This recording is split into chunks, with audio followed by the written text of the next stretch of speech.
Well, welcome everybody, and thanks for that great music, Barb. If that doesn't get you excited on this beautiful first day of fall, I don't know what will. We are so excited to welcome you all today. My name is Ellie Burns. I am the Director of Nonprofit Relations here at the Community Foundation, and I am so excited to welcome our guest speakers today that are going to share a little bit about the strategies that they have and are going to implement around Giving Tuesday. So I will go ahead and let you know who's going to be talking to you. They will go through each organization kind of has a different way that they've thought about their campaign for Giving Tuesday. They'll share those with you. And we'll have time at the end for questions. So feel free if you want to either throw your question in the chat box as we go or write it down and send it in at the end, whatever works for you. But we'll go through the presentations and we'll definitely have time at the end if there's anything you want to know more about. So I'm happy to be joined today by Emily Parker, who is with Habitat for Humanity, and she serves as the Donor Relations and Events Manager at Habitat for Humanity. Welcome, Emily. And then we have Amanda Shetler, who is with 5 Degrees Foundation, and she's the Director of Development with 5 Degrees Foundation. Hi, Amanda. And finally, our very own Betsy DeGlopper, Director of Marketing here at the Community Foundation. So thanks for being here, Betsy. So Emily, you're up first, and I'm just going to go ahead and let you take it away. Awesome. Thank you so much, Ellie. It's really exciting to be talking about Giving Tuesday with everyone. So thank you for having Habitat here to talk about a really exciting day. So as Ellie said, I'm our Donor Relations and Events Manager here for Greater Des Moines Habitat for Humanity. So I'm really excited and honored to work with our development team.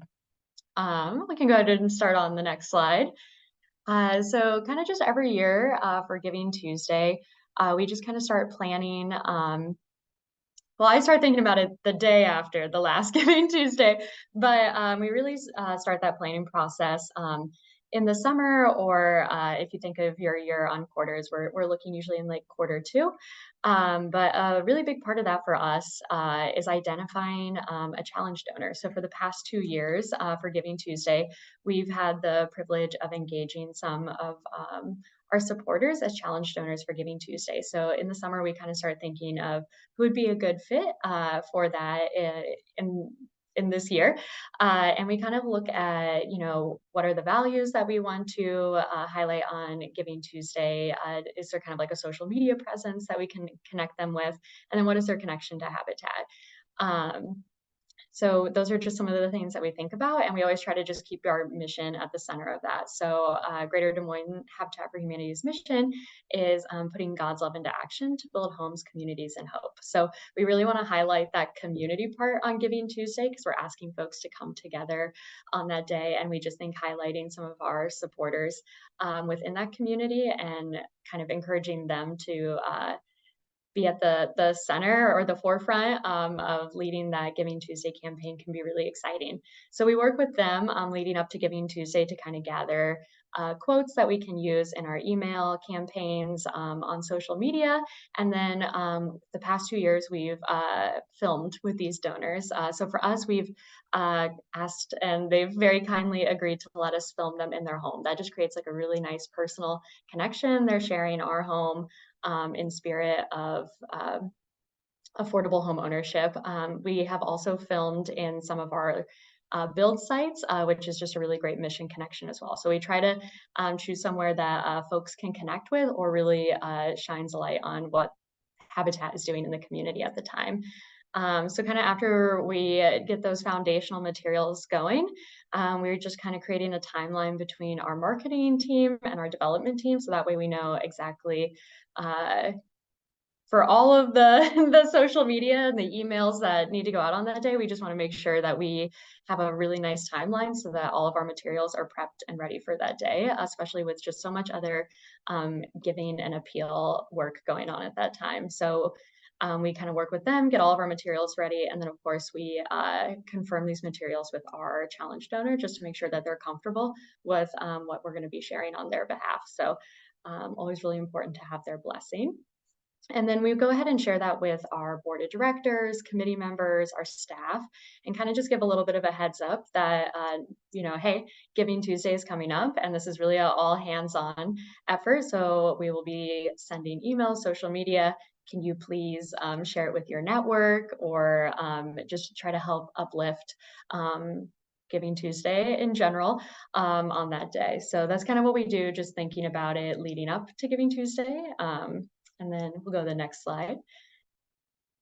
And one thing that we just think is really important, just holistically as an organization, but specifically on Giving Tuesday, is just to make sure we're really branding our graphics for Giving Tuesday. There's so much content that you see on Giving Tuesday that we want to make sure that folks are recognizing our organization in the sea of Giving Tuesday posts. So even when we're using, I think on the slide here, you can see the Giving Tuesday graphics that Giving Tuesday creates nationally for folks, which is amazing that they do that. They have all sorts of different ones for Instagram, LinkedIn, really any platform you could use. But we go ahead and we add our logo to that or include a family photo when we're posting that, just to make sure we're continuing to connect it to our mission and be recognizable as Habitat in the community when folks are, fingers crossed, sharing it on their social media platforms. So we just make sure that we have all of our branding, our colors on there, and then we create a little social media toolkit. When I said that, we share things with our board, committee members, staff, I include that social media kit in my communication with them. So that way, if they want to make a post, they aren't like scrambling to like search through past pictures on our like Facebook page or something to maybe find something.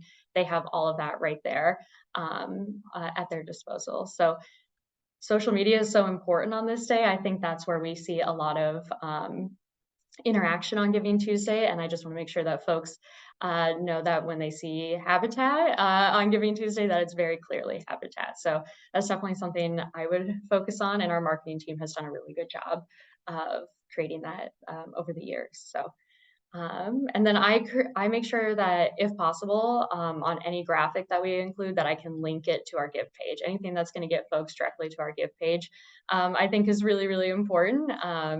And I think that just depends on the platform, but definitely in emails, I'm making sure that, hey, if they tap our photo, it's going to take them right to our Give page. So we can go ahead and go to the next slide. I won't talk through all of these because it's quite a long timeline here, but in addition to that, we just kind of create a little bit of a timeline for our day. So, we have our traditional, like we're kicking off with an email, social media post, but then we're going to do that throughout the day on Giving Tuesday. So it might feel like a lot. It looks like a lot right here, all listed out, but really throughout the day, just want to make sure that we're providing as much visibility for Habitat on this day as possible.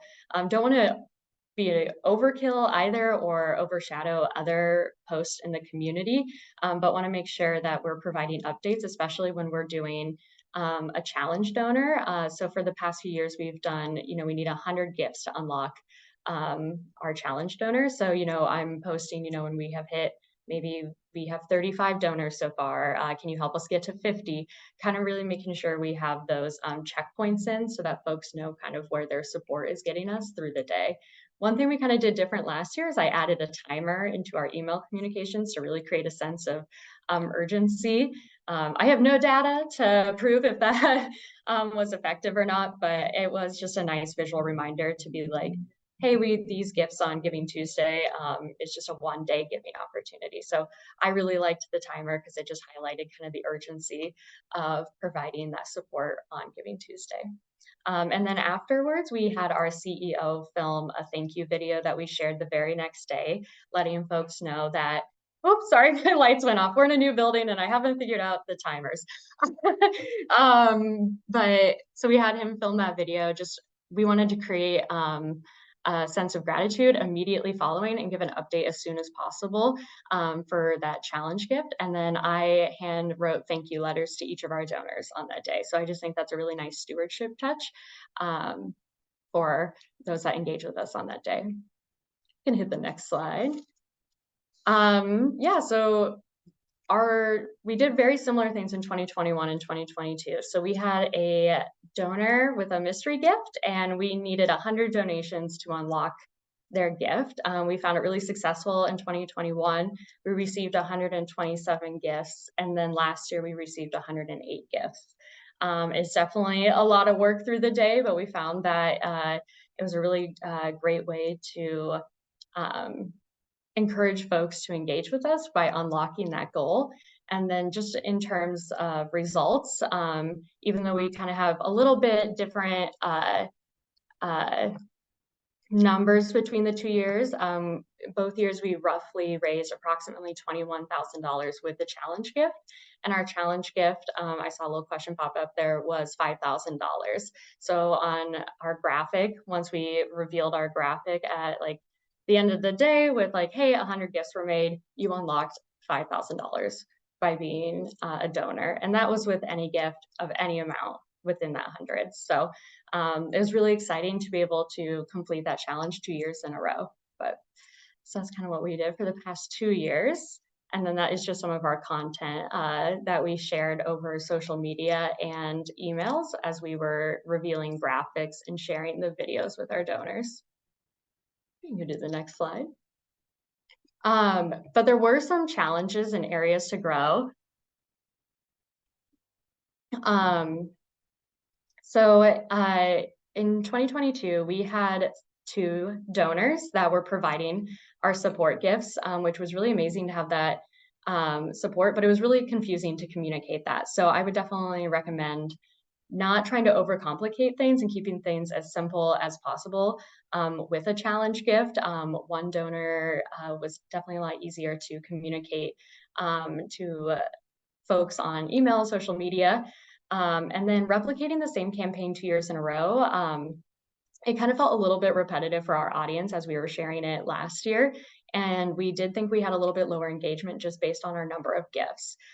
So it's still a really successful campaign and really was a great way to engage with folks, but definitely moving into 2023, we decided not to do the same exact challenge just because we thought it was getting a little repetitive, even though we still found success in it. And then just getting folks to share on social media. I feel like every nonprofit has this experience. It's a little harder to get people to hit repost and share and like than it just seems like, hey, everybody should be liking this and resharing it. So I have found that to be a little bit of a challenge. So definitely want to continue to encourage those in our network and our community to share ahead of time. So that way they're ready to share on Giving Tuesday, because I think that's just a great way to get the word out. So those are some areas that we really want to grow in coming up. But do the next slide. So for 2023, we're not like shaking it up in a totally different crazy way, but we're not doing a challenge gift to be unlocked after 100 gifts. We're doing a match campaign for this one. So we're going to have a donor in honor of our Autumn Rupke Memorial Build. They have provided a donation for us, and we hope to match it on Giving Tuesday. So we're excited to try this new plan, and we think that this is a really unique match to promote on Giving Tuesday. Autumn was a past employee with Habitat, and she just has a really unique story to share, and she was really passionate about Giving Tuesday. So we're hoping to uplift her memory on Giving Tuesday, and we are just kind of updating all of our graphics. And we're really excited. We are using a new donation platform. We're using Classy this year. We just started using it about 2 weeks ago. So I hope to know more about it by the time we get to Giving Tuesday, but we're really just hoping to be able to make the donation process smoother for our donors and just make Giving Tuesday just, as simple as it can be for folks as they're giving and hopefully engaging with lots of different organizations on that day.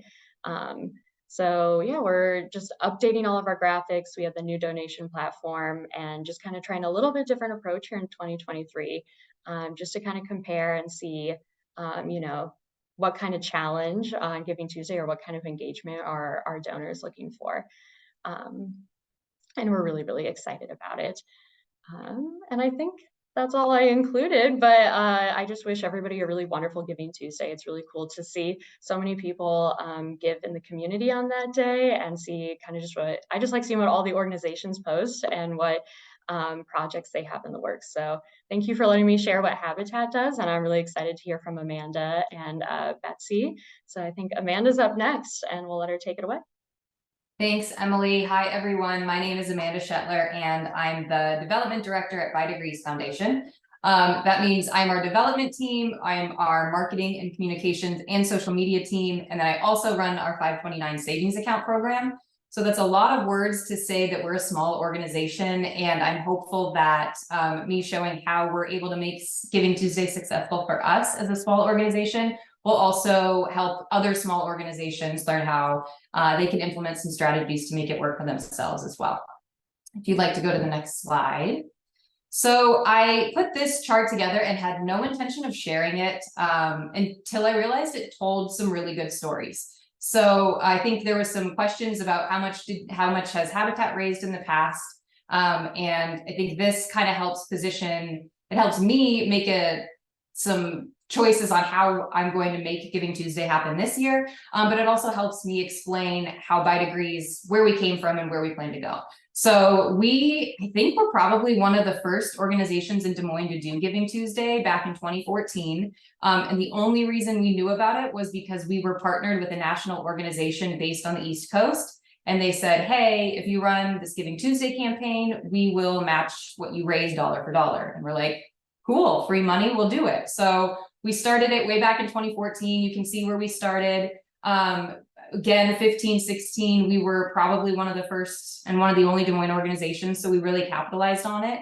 And then you'll see that more and more organizations started jumping in. So that's great. We have more people coming in. You have to kind of make your story, change your story, and change how you're asking for money to kind of engage different people. But there's three big things that I really want to focus on when I look at our past with Giving Tuesday.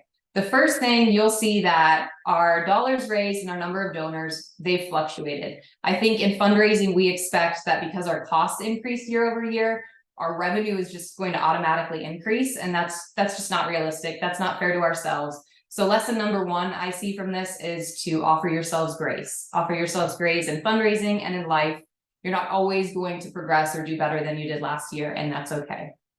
Second lesson I see from this is that for our donors, consistency was really important. So we have run a Giving Tuesday campaign for the last 10 years, and we have developed a core group of donors who want to give their gifts on Giving Tuesday. So we're always going to do a Giving Tuesday campaign. We'll try new things, but we really want to make sure that we're always doing Giving Tuesday and always having a match, because we started with a match. And you'll see that the national organization kind of dwindled toward the end, and we've had to engage different matches over the last few years, but that consistency is really important for a core group of our donors. So that's important that we keep doing Giving Tuesday.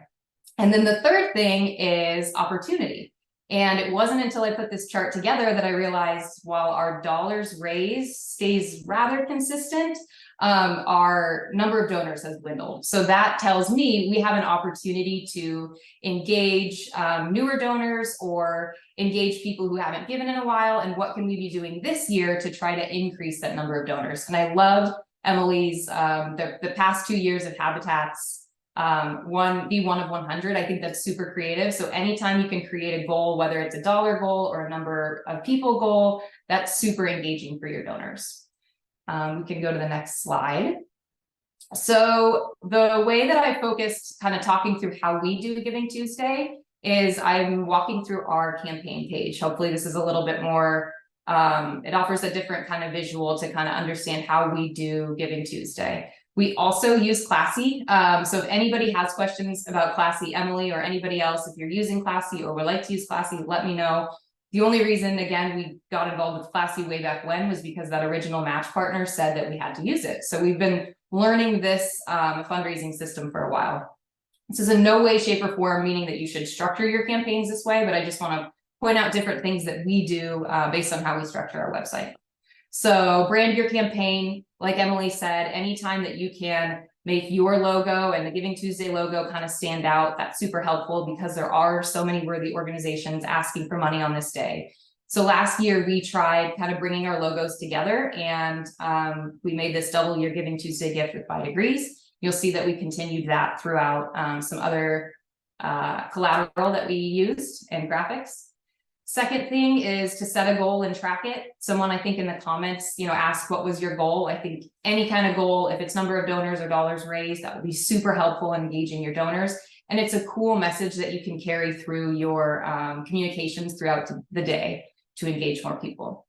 And then the third thing is making your ask compelling and unique. So for us, we had a $10,000 match last year from an individual, but we knew looking at our data that we will raise that 10,000. So we didn't want to kind of cut ourselves short. So we ended up creating a $20,000 goal and then adding that $10,000 match so that we had a total of 30,000 that we were raising for our programs on Giving Tuesday. We didn't quite meet that goal, but it at least allowed us to tell the story and engage donors in that way. We'll move to the next slide. So then scrolling down our campaign page, this is, I think Emily said it super well, this campaign is all about focusing on your mission. It's both a fundraising ask and a marketing opportunity, especially because Giving Tuesday is so well known now and so many great nonprofits are participating in it. You really want to center your mission and why a Giving Tuesday gift to your organization will be impactful. So for us, we use statistics. I know statistics can be boring, but we do focus on graduation rates. People in our community engage around that graduation rate because of United Way and that 95% graduation rate goal for so long. So we were able to use the 75% statistic for graduation rate.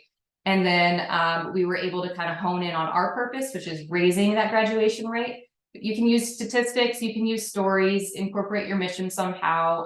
Videos are super helpful. Anything that you can do to kind of tell your story, either on your website or on your social media or newsletter posts. I think that's a good way to hone your mission for donors on this day. It lets you remind existing donors and then inform new donors of who you are. Next slide.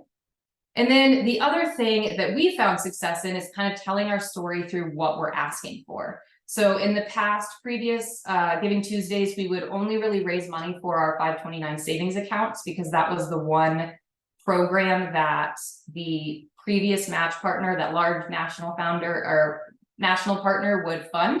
So we got to tell the story of what we do with our 529 savings accounts. We're the only nonprofit in the state that does it. So that was super helpful. Once we lost that match partner, it kind of opened the door so we could tell a little bit more about what we did. So last year we focused on 3 big things. The first was our first ever trip to historically Black colleges and universities. So we were able to talk about college visits, which are a very important part of our work, through our Giving Tuesday ask. We also focused on the academic support that we provide to students by talking about our literacy program. And then we also kind of kept that mainstay of our 529 savings accounts. So again, what you ask for is another super easy way to get your mission out there, especially if you're a small organization and people just don't automatically know what you do by your name or your tie to some bigger organization. And then we also have impact levels. I think a lot of giving websites have the ability to do that, but it's just another way to tell your story, explain what a specific dollar amount would support.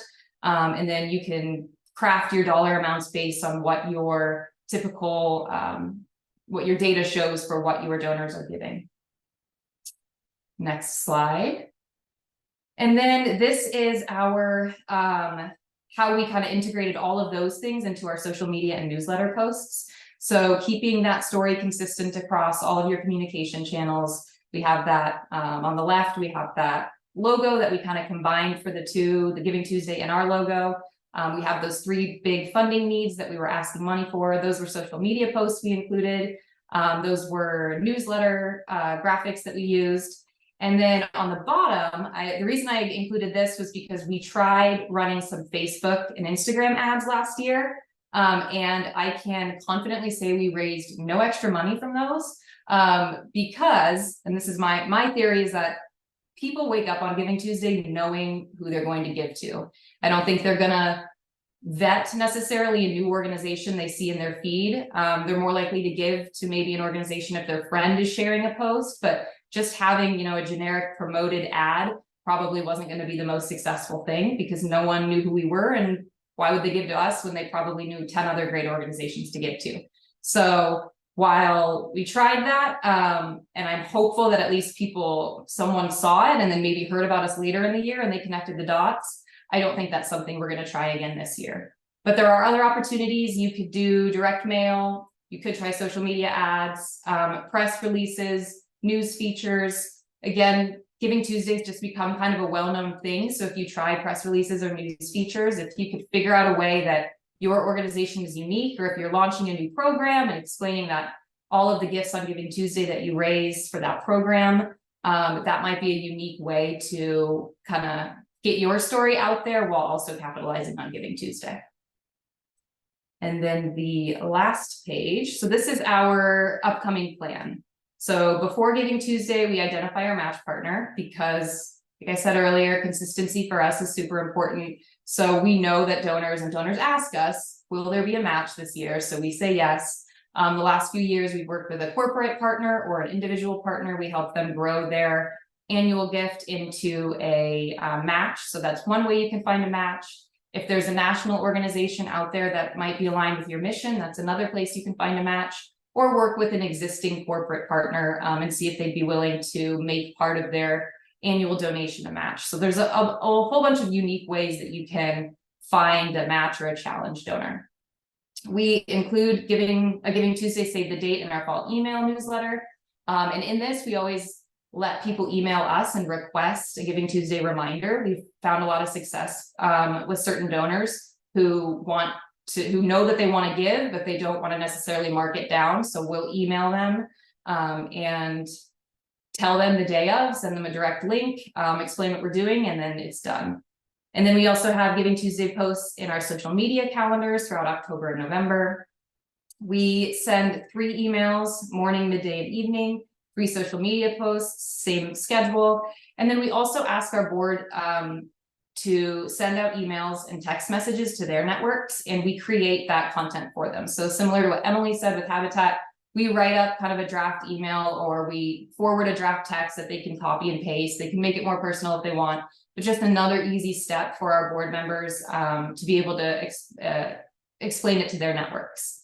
And then a new thing that we're going to try this year, knowing that we have lost the number of donors and we want to continue to grow our number of donors, is that we've had a number of new email subscribers over the last year because we've been trying to increase our public relations efforts since we are a smaller nonprofit. So I'm going to send a personal email to everyone who's subscribed or engaged with us over the last year, even if they haven't donated, and then just explain to them our history with Giving Tuesday and invite them to donate this year. So those are some new things that we're trying. And I think right now I pass it over to Betsy, and she'll talk about the Community Foundation and all of the marketing tools available to you. Yeah, thanks so much, Emily and Amanda, for sharing. I already got a couple ideas for things I hadn't thought yet about for our Giving Tuesday campaign. So thanks so much. We can go ahead and go to the next slide. So our organization is a little bit different, right? We're not necessarily accepting donations on our behalf, but our goal is to support the nonprofit community and connect our donors with causes they care about. And the main way that we do that is through our GiveDSM platform. We'll talk about that in a little bit, but that's kind of our number one goal for Giving Tuesday. Then our secondary goals are drive awareness of the Community Foundation, engage with both new and familiar faces, and just to continue supporting the nonprofit community. Go ahead, we can talk a little bit about GiveDSM. So this is our GiveDSM platform. We created this as a place for Des Moines specific nonprofits and projects to list their timely needs. And if you're not listed there yet, this is the plug to go and get your projects up there. I think one of the top ones is actually from Habitat. I just took the screenshot yesterday. So thank you, Emily, and your team for utilizing the platform. But yeah, this is just a way that you as a nonprofit can go in, list your need, and then people can donate directly to you through this platform. Go ahead to the next one. One of the benefits of GiveDSM is that you can search by giving category. So, I'm super interested in arts and culture. You can search by arts and culture. You can also give to a timely need. You could give to a capital campaign. yeah, there's just like a lot of ways to use the platform, and it's been pretty successful. So, you know, the more that you're able to utilize that, the better. So yeah, we can go ahead to the next one. Like I said, since our goal is to promote using GiveDSM, all of our strategies really center around that platform. So the way that we really like to promote GiveDSM are some of these ways. We love to share stories, right? Share stories of success, whether that's a donor giving to an organization or an organization that had a lot of success using that platform. We also try to really utilize our board and committee members, staff, you know, anybody that's connected to us that people might know, or even if people don't know them. We just want to get as many people involved as we can to kind of share like why they like to give, you know, what's important to them and how easy it is to use the GiveDSM platform. We want to make that sharing as easy as possible. Sorry, I'm not quite ready for that slide. If you can go back one. Yeah. Oh, yep. So we want to make sharing as easy as possible. And then also engaging the media is something that we've found a lot of success with in the past. So that image on the lower right is our Chief Community Impact Officer. Has done a couple different segments with Hello Iowa talking about GiveDSM, why people should use it, you know, and usually that runs right on Giving Tuesday. So that's been pretty successful. We've also developed some partnerships with Axios, and I'll talk a little bit more about that later. But now I'm ready for the next slide. Thank you. Yeah, so this is a little bit about what we did last year. Our 2022 campaign was called Give Where You Live, and we scheduled photo shoots with several different fund holders or donors from our organization, kind of in locations where they have been supportive. So this family, it was important to us, you know, to show kind of a diverse type of organization represented. Also, like in this case, we wanted to show a multi-generational, you know, dad and his daughters engaging in this. So we did 5 different ones, and this is kind of a Giving Tuesday through year end campaign that we ran, but it started on Giving Tuesday, and each of them had a series of photos and then a little tagline like supporting local causes you care about and engaging the next generation in charitable giving puts you in perfect harmony. Set the stage for future generations. Give where you live with givedsm.org. So each of the different photo shoots had a little kind of tagline with that, and then always pushed back to givedsm.org. And we used these photos in a variety of ways. So we ran some social campaigns that we saw some moderate success with. Again, it was just going to GiveDSM, so it wasn't necessarily like we were tracking how much we raised through that. So it's a little bit different, but we did see some increased traffic that week. We did some email newsletters. We did a couple other things. Actually, if you go to the next slide, one of the things we did is we ran an Axios campaign that same week of Giving Tuesday. And this was one of them. We showed this photo. It had a headline, a little bit about who they are, why they give, why they work with us. And then it also promoted that GiveDSM platform. And that was pretty successful as well. We saw a pretty large uptick in activity on the website after this campaign ran. And then go ahead to the next one. Yeah, the last one is just a direct mail piece that we sent to our donors. And this, again, it includes some of those different photos that we took. And then, you know, just had more information about how they can give through GiveDSM. And these photos were really great assets for us as well, because we've used them constantly for other things, like in addition to the Giving Tuesday and year-end campaign. And so our plan actually is to continue the Give Where You Live campaign for 2023. We're working now to identify kind of the donors, the organizations, how we want to roll that out, but we'll be doing a very similar campaign this year. So yeah, we'll go to the last slide here. We put together some resources for you to use. We'll include this in the follow-up email. This is just a Canva template that we'll share that anybody can use. It's got a frame, you can drop your picture in there. You know, a couple different options. There's more than just these two, but here's some examples of some of the resources we put together. And it's just a way to kind of promote what you're doing, kind of drive traffic to give DSM if that's what you're wanting to do, if your project is listed there. And yeah, we'll be pushing people your way as well. So I think that's about all I have. So we'll head back to Ellie now, if she's ready.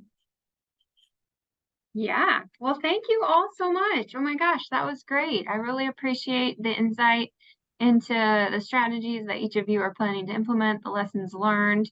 I think that's wonderful. So I think Emily had a few questions at the beginning, but I think you kind of addressed them as you went, Emily. So I didn't know if we had many other questions, but we've got a little bit of time here. You guys were speedy. So if you want to go to the next slide, Barb, I can share a little bit about some upcoming trainings, and I also wanted to elevate our newsletter. So if you think of questions while I'm chatting, please throw them in the chat box, and we'll try to get to those. If you're not signed up for our monthly newsletter, we would love to have you sign up. If you're on our website, www.desmoinesfoundation.org, there's a pink box at the very bottom, no matter which page you're on, and you can subscribe that way. Our nonprofit newsletter is really just once a month, and it elevates different trainings that we're offering. We also try to elevate different opportunities that are available from our partners in the community. So please consider signing up for that. And then I also wanted to just share that we do have an upcoming training on board, which is a quarterly training that we offer. It really just talks about, you know, the basics of being a board member. So we encourage your board members to come, or if you know somebody that's considering serving on a board, it's a great fit for them. But it's also a great fit for someone who's serving in maybe that executive director role and really thinking about how to partner with your board to be successful in your organization. So that is October 17th here at the Community Foundation C3 Center from 3 to 5. So if you haven't signed up for that yet and you're interested, please do. Yeah, so we will just say thank you so much for being here today. If you do have questions, feel free to throw them in. We'll stay on for a few more minutes, but otherwise we hope that this was helpful, and we look forward to a successful Giving Tuesday for all of our amazing organizations.